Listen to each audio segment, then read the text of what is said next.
شروع کرتے ہیں اللہ کے بابرکت نام سے جو انتہائی عالی رتبہ اور بہت جلیل القدر ہے۔ سب تعریفیں میرے رب العزت کے لیے ہیں۔ الصلاۃ والسلام علیکہ یا سیدی یا رسول اللہ صلی اللہ علیہ وآلہ وسلم۔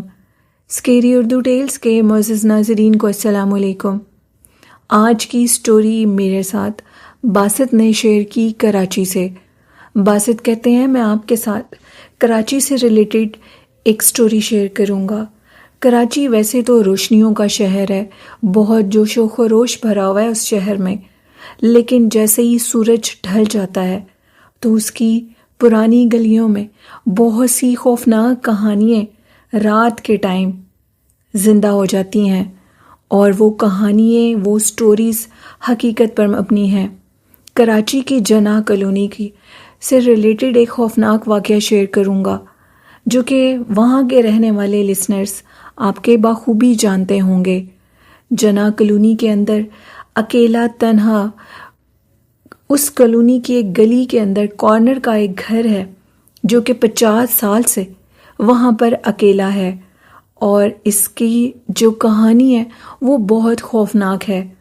آج سے 50 سال پہلے اس حویلی، اس گھر کے متعلق مشہور تھا کہ یہاں پر ایک راج پریوار رہتا تھا، شاید وہ ہندو تھے، اور اچانک سے پرسرار طریقے سے ادھر اس گھر کے اندر آگ لگ گئی تھی، جس میں گھر کے تمام افراد جل کے راکھ ہو گئے تھے۔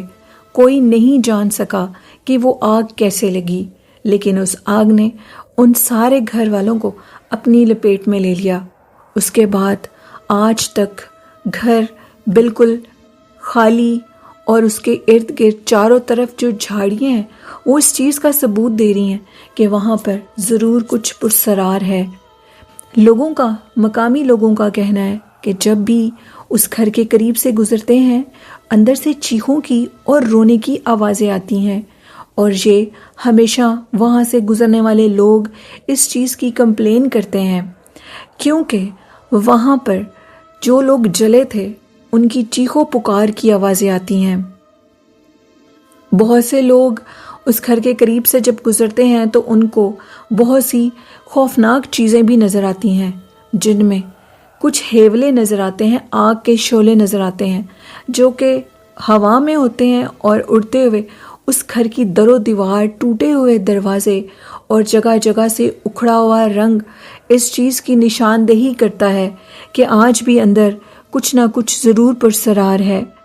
اسی طرح ایک جرنلسٹ لڑکا تھا جس کا نام کامران تھا، اور اس نے اس جگہ کو ایکسپلور کرنے کی کوشش کی، لیکن مقامی لوگوں نے اس کو اندر جانے سے منع کر دیا، پابندی لگا دی۔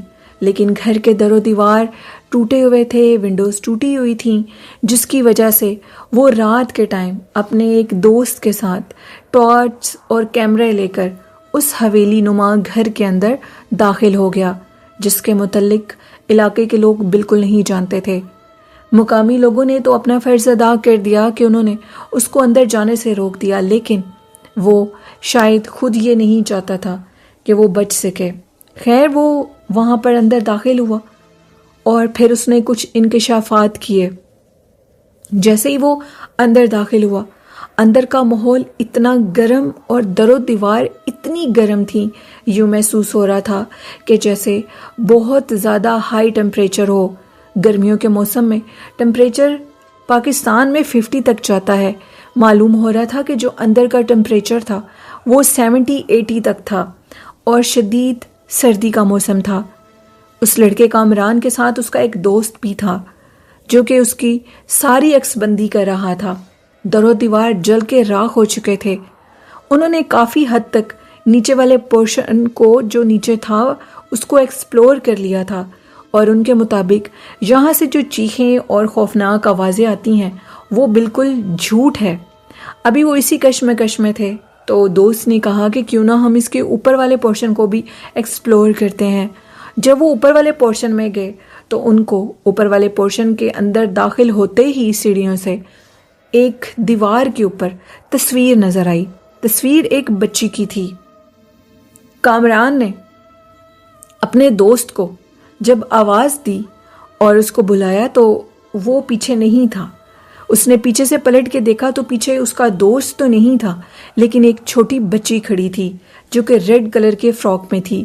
اس کی آنکھیں انتہائی ہیبت ناک تھیں اور ان آنکھوں کو دیکھ کر وہ خوف زدہ ہو گیا اور گھبرا کر کہنے لگا کہ تم کون ہو، اور اپنے دوست کو آوازیں دینے لگا۔ اس کے دوست کی کوئی آواز نہیں آئی اور وہ خوف زدہ ہو کر اس کمرے سے باہر بھاگنے لگا۔ جیسے ہی کمرے سے باہر نکلا تو باہر ایک عمر رسیدہ بڑی عمر کی عورت کھڑی تھی جس کے سفید چھوٹے چھوٹے بال تھے۔ وہ عورت ساڑی میں ملبوس تھی اور بڑے غصے سے اس جرنلسٹ لڑکے کامران کو دیکھ رہی تھی۔ جیسے ہی کامران نے اپنے سامنے دو غیر مری مخلوقات کو دیکھا تو وہ خوف زدہ ہو گیا اور وہاں سے بھاگ نکلنے کی کوشش کرنے لگا۔ جیسے ہی وہ نیچے کی طرف گیا تو اس نے دیکھا اس کا دوست نیچے بے ہوش پڑا تھا۔ وہ اوپر اس کے ساتھ تو آیا تھا، لیکن حیرانگی کی بات تھی کہ وہ نیچے کیسے گیا اور کچھ پتہ نہیں لگا۔ اس نے کامران کو بتایا تک نہیں۔ کیمرہ اس کے پاس گرا ہوا تھا۔ بڑی مشکل سے سہارا دے کر اس نے اپنے دوست کو اس گھر سے باہر نکالنے کی کوشش کی۔ اس کی اندر جو جھاڑیاں تھیں ان میں یوں لگتا تھا کہ ہزاروں کی تعداد میں جو سانپ ہیں وہ موجود ہوں گے اور بہت سے اور بھی کیڑے مکوڑے ہوں گے، لیکن اللہ کا فضل ہوا اور وہ دونوں دوست صحیح سلامت باہر نکلنے میں کامیاب ہو گئے۔ کامران کے دوست کی حالت بہت خراب تھی۔ جب اس نے اس کو باہر نکالا تو ایک گھر سے مدد مانگنے کے لیے ان کا دروازہ اس نے نوک کیا اور وہ لوگ باہر نکلے۔ انہوں نے پہلے تو ان کی خوب انسلٹ کی کہ تم لوگوں کو ہم نے منع کیا تھا کہ اندر مت جانا، لیکن تم لوگ اندر گئے، شکر کرو کہ زندہ بچ کر واپس آ گئے ہو۔ انہوں نے اس کے دوست کو سہارا دیا، اٹھا کر اندر لے کر گئے۔ کامران کا کہنا تھا کہ جب وہ اس گھر سے باہر نکلا تو باہر ٹمپریچر ٹوٹل اور تھا اور اندر ٹمپریچر اتنا گرم اور اتنا بھیانک تھا کہ وہ کبھی بھول نہیں سکتے۔ انہوں نے جب اندر جا کر جن کے پاس وہ گئے اندر، انہوں نے ساری بات ان سے پوچھی اور وہ جو کیمرے کے اندر سین تھے وہ سارے عکس بند کیے، لیکن اس سین میں وہ لڑکی اور وہ بوڑھی عورت اس میں نظر نہیں آئی، لیکن وہ جگہ انتہائی ہیبت ناک ہے جو کہ بعد میں ثابت ہو چکا تھا۔ جب سے کامران اور اس کا جرنلسٹ دوست، دوسرا دوست جو کہ وہ بھی جرنلسٹ تھا، وہ دونوں اس گھر کے اندر گئے، اس دن کے بعد اس گھر کے اندر سے ایک بچی کی رونے کی آواز بہت شدت سے آتی تھی، اور کچھ لوگوں کے مطابق وہ بچی آدھی رات کے ٹائم اس گھر کے باہر نظر آنے لگی تھی۔ شاید وہ اس لیے نظر آنے لگی تھی کہ کوئی دوبارہ ایسی غلطی مت کرے۔ کامران کے دوست کا کہنا تھا کہ اس کو اتنا یاد ہے کہ جب کامران اوپر والے پورشن میں جا رہا تھا تو اس کا دوست اس کے پیچھے کیمرہ لے کر آ رہا تھا۔ اتنے میں اس نے ایک بوڑھی عورت کو دیکھا جو کہ ساڑی میں تھی، وائٹ کلر کی ساڑی میں۔ اس عورت نے کامران کے دوست کو پیچھے سے پکڑا اور اس کو نیچے زمین کی طرف دے مارا۔ کامران کے دوست کو یہ لگا کہ شاید اب وہ زندہ نہیں بچ سکے گا۔ یہ تو ایک اللہ کا معجزہ تھا کہ وہ زندہ بچا۔ اور وہ جو بوڑھی عورت تھی اس کا یہ کہنا تھا کہ اگر دوبارہ اندر آنے کی کوئی کوشش کرے گا تو وہ بھی ہمارا حصہ بن جائے گا۔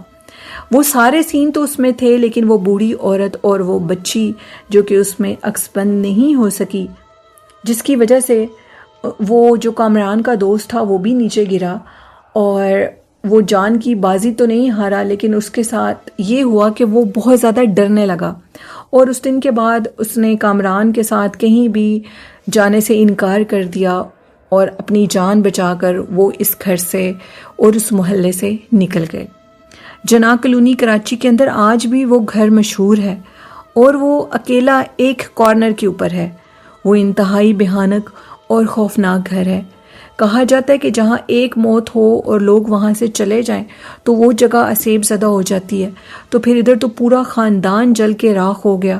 ان کی جو ڈیڈ باڈیز تھیں وہ بڑی مشکل سے نکلی تھیں، اور صرف ہڈیاں ہی بچی تھیں، اور کچھ نشانات باقی تھے ڈیڈ باڈیز کے، جن کو اندازے پر اٹھایا اور ان کو دفنا دیا گیا یا ان کو جلا دیا گیا، جو بھی تھا۔ کیونکہ سننے میں آتا ہے کچھ لوگوں کے مطابق وہ ہندو تھے اور کچھ لوگوں کے مطابق وہ شاید کوئی مسلمان لوگ تھے، اس لیے ابھی تک یہ کلیئر نہیں ہو سکا کہ وہ لوگ کون تھے، اور ان کے متعلق ان کے کسی ریلیٹیو کا بھی کبھی پتہ نہیں لگ سکا، اور نہ ہی ان کی موت کے بعد ادھر کبھی کوئی آیا ہے۔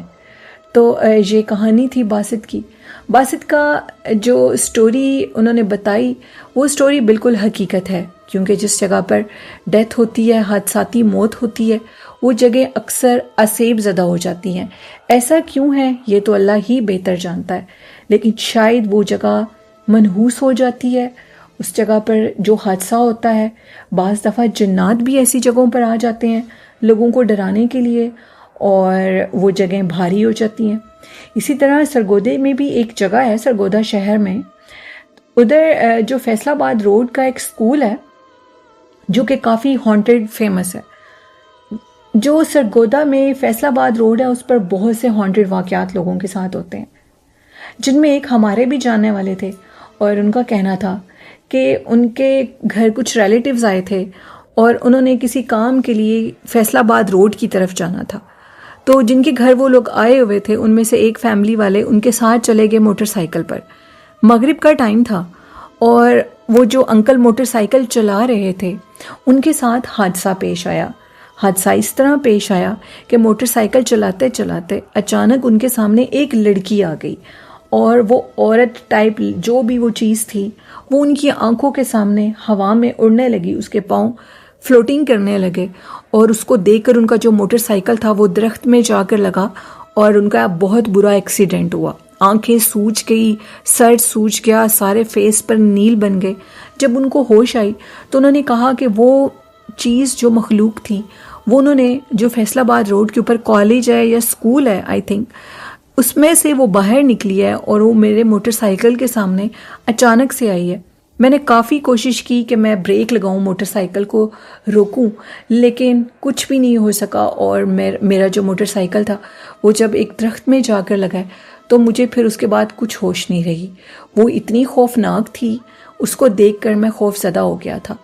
اس کا سر بھی بہت بڑا اور وہ بہت بھیانک قسم کی عورت تھی۔ اس دن کے بعد وہ کبھی بھی فیصل آباد روڈ والی سائڈ پر نہیں آئے۔ یہ مجھے سٹوری پتہ لگی تھی، وہ کافی بیمار رہے تھے اس کے بعد۔ تو یہ بھی ایک واقعہ مجھے پتا تھا، اس طرح کی مخلوقات ہوتی ہیں، اور کہا جاتا ہے کہ اس روڈ کے اوپر بہت پہلے ایک ایکسیڈنٹ ہوا تھا، اور اس ایکسیڈنٹ میں ایک بس تھی، اس میں بہت سی موتیں ہوئی تھیں، اور اس کے بعد یہ بھی روڈ بھاری ہو گیا تھا۔ اگر آپ زیادہ آگے جائیں، جہاں پر وہ کہتے ہیں کہ کچی آبادی ہے فیصل آباد روڈ سے آگے، تو وہاں پر بھی وہ کہتے ہیں کہ بہت پرسرار واقعات لوگوں کے ساتھ پیش آتے ہیں۔ وہاں پر تو باقاعدہ طور پر لوگ جو رات کے ٹائم ٹریولنگ کرتے ہیں وہ اس روڈ سے نہیں گزرتے، کیونکہ وہ کہتے ہیں کہ وہاں بھی آگے کوئی چیز آ جاتی ہے اچانک سے اور پھر ایکسیڈنٹ ہو جاتے ہیں، جس کی وجہ سے ٹریولنگ کرنے والے لوگ جو ڈرائیور حضرات ہوتے ہیں وہ ادھر سے نہیں گزرتے۔ تو یہ واقعات تھے کچھ سرگودا سے بھی ریلیٹڈ، کیونکہ میں خود بھی سرگودا میں رہتی ہوں اور فیصل آباد روڈ پر سے میں خود بھی گزرتی ہوں روز۔ تو ایسی جگہوں سے گزرنے کے لیے آپ لوگ زیادہ سے زیادہ آیت الکرسی کا حصار کریں، حفاظت کی کلام آپ کے گلے میں ضرور ہونی چاہیے۔ کچھ لوگوں کو بہت برا لگتا ہے جب میں کہتی ہوں کہ حفاظت کی کلام آپ کے گلے میں ہونی چاہیے، تو وہ کہتے ہیں کہ یہ شرک ہے، تو ان کے مطابق شرک ہوگا، لیکن یہ اللہ کی کلام ہے، اللہ کی کلام کبھی بھی شرک نہیں ہو سکتی۔ قرآن پاک کو شرک کہنے والے میرے خیال سے خود شرک کرتے ہیں۔ تو قرآن پاک میں ہی آیت الکرسی ہے، چاروں کل ہیں، ان کو اگر آپ لکھ کر اپنے گلے میں حفاظت کے لیے ڈالیں گے تو یقین مانیں آپ بہت سی مشکلوں سے بچ جائیں گے۔ تو میں یہ چیزیں اپنے ساتھ رکھتی ہوں، اور اللہ کا شکر ہے کہ میں ہمیشہ با حفاظت آتی ہوں۔ تو میں اپنے سب ان بہن بھائیوں کو یہ سجیشن دوں گی جو اللہ پاک کی کلام پر یقین رکھتے ہیں، ان کو گلے میں ڈالنے پہ یقین رکھتے ہیں، تو وہ بھی لوگ حفاظتی تدابیر کیا کریں، اپنی گاڑی میں خوشبو مت لگایا کریں، پھول وغیرہ جو لوگ رکھتے ہیں گاڑی میں یہ بھی مت رکھا کریں، اس سے بھی یہ چیزیں بہت متاثر ہوتی ہیں۔ تو اس طرح کی کچھ سجیشنز ہیں جو میں آپ کو بتایا کروں گی، اس سے آپ لوگ حفاظت میں رہیں گے۔ تو یہ تھی آج کی کہانی ہے، آج کا ٹاپک سٹوری کا۔ آپ کو کیسے لگا کمنٹ باکس میں ضرور بتائیے گا، اور آپ بھی باسط کی طرح اپنی خوفناک کہانیاں شیئر کر سکتے ہیں ای میل ایڈریس پر جو کہ اسکرین کے اوپر شو ہو رہا ہوگا۔ میرا دوسرا چینل جو کہ ڈر کی راتیں ہیں، جس پہ آج میں نے سٹوری اپلوڈ کی ہے، اسی چینل کے کمیونٹی باکس میں جائیں گے تو آپ کو اس چینل کا لنک بھی ملے گا، اور میرے ڈسکرپشن باکس میں بھی میں اس چینل کا لنک مینشن کروں گی، اس کو بھی سبسکرائب کریں۔ ایک دن سٹوری ادھر اپلوڈ ہوتی ہے اور ایک دن اس چینل پر۔ والدین جیسی خوبصورت نعمت کی قدر کریں، ان سے پیار کریں، اور اسی کے ساتھ نیلم کو اجازت دیجیے۔ اللہ حافظ، اللہ نگہبان۔